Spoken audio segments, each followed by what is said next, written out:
పిలుచుకుంటాం. నాకు సాంసరావు, అదేవిధంగా కలెక్టర్ గారు, ఇక్కడ పురంధేశ్వరి గారు, మీ అందరి సమక్షంలో కార్యక్రమం నిర్వహించాం. నేను ఉపన్యాసాలు మానేశాను. మళ్ళీ ఉపన్యాసం బహుశా ఇదే లాస్ట్ ఉపన్యాసం ఉండేవి నాకు. వేదికలు ఎక్కడం లేదు.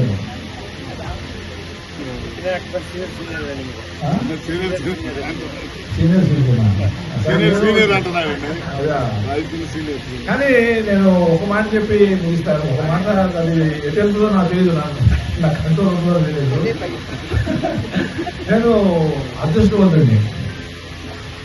అదృష్టవంతుడిని ఎందుకంటే ఇందాక బుద్ధి సాంసరావు మీరందరూ కలిసి కార్లో వస్తున్నప్పుడు నేను అదృష్టవంతుడిని అని అంటే వాళ్ళకి అర్థమైంది. మేము కూడా అది కోరుకుంటున్నాం డాక్టర్ గారు అని అన్నారు. ఏంటి ఎలక్షన్ లో నిలబడి 30 కోట్లు 20 కోట్లు ఖర్చు పెట్టుకుని జనాలతో మళ్ళీ గెలిచిన తర్వాత తిట్టు తింటాం. అప్పుడైనా ఎందుకు తింటాం తెలుసా? చిన్న విషయాన్ని కూడా ఈ మధ్య చీరాల కొండయ్యని గెలిచాడు. కొండయ్య గెలిచిన తర్వాత అక్కడ ఓటరేవులో చనిపోయారు సముద్ర స్నానానికి వెళ్ళి. ఆయన ఆ రిసార్ట్స్ వాళ్ళందరినీ పిలిచి గజీతగాళ్ళు ఉంటే ఎటువంటి ప్రమాదం వచ్చినప్పుడు వాళ్ళు వెళ్ళి దూకుతారు, అటువంటి వాళ్ళకి ఏదైనా మనం సహాయం చేయడానికి వాళ్ళకి జీతాలు ఇవ్వడానికి అని రిసార్ట్ వాళ్ళని కాస్త కలెక్షన్ చేద్దామని చెప్పి పిలిచాడు.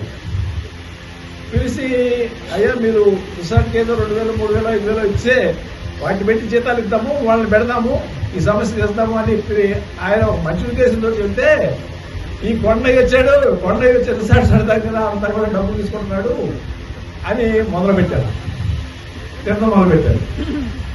తర్వాత వరద బాధితులకి ఏది ఇప్పుడు విజయవాడ వరద బాధితులకి ఏదో కొద్దిగా కలెక్ట్ చేద్దామని చెప్పి ఆ వైశ్య కమ్యూనిటీ వాళ్ళందరినీ కూడా షాప్ కింద ఇస్తే అవి తీసుకెళ్లి ముఖ్యమంత్రికి ఇద్దామని చెప్పి అని అడిగితే మళ్ళీ మొదలు ఈ కొండయ్య ఏం చేస్తున్నాడు, దేవుడు నింపుకున్నాడు, డబ్బులు తీసుకుని మొదలుపెట్టారు.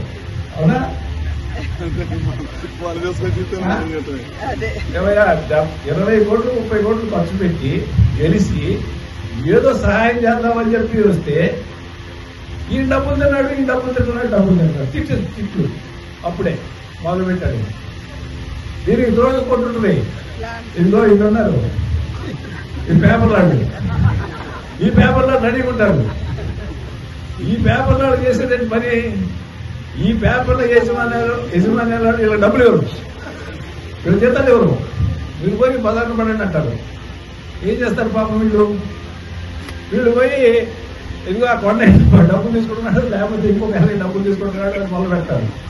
మొదలు పెట్టగానే భయపెట్టి మళ్ళీ వీళ్ళకి డబ్బులు ఇవ్వాలి. ఇది ఓపెన్. ఈ దగ్గర నుంచి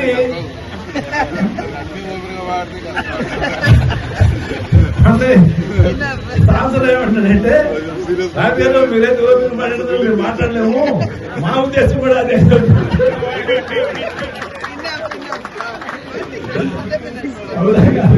ఇది మొన్నే చెప్పాడు, మొన్న స్టేషన్ మీద ఇద్దరు మాట్లాడుకుంటే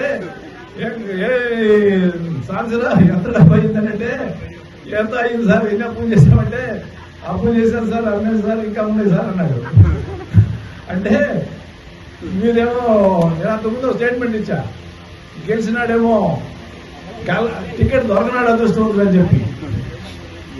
ఎందుకంటే 30-40 కోట్లు బుడ్జైతే మరి ఇంకా పెరిగిపోతుంది. బుడ్జైతే ఇవన్నీ మళ్ళీ అప్పు తీసుకోవాలి, లేకపోతే ఆస్తులు అమ్ముకోవాలి. ఈ బాధలన్నీ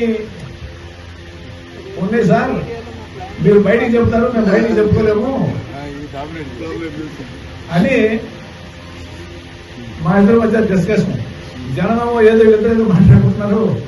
డాక్టర్ గారు సాంసరావు మేమంతా ఫస్ట్ టైం కలిసాం కదా అనుకుంటారు. మేము మాట్లాడుకుంది ఇది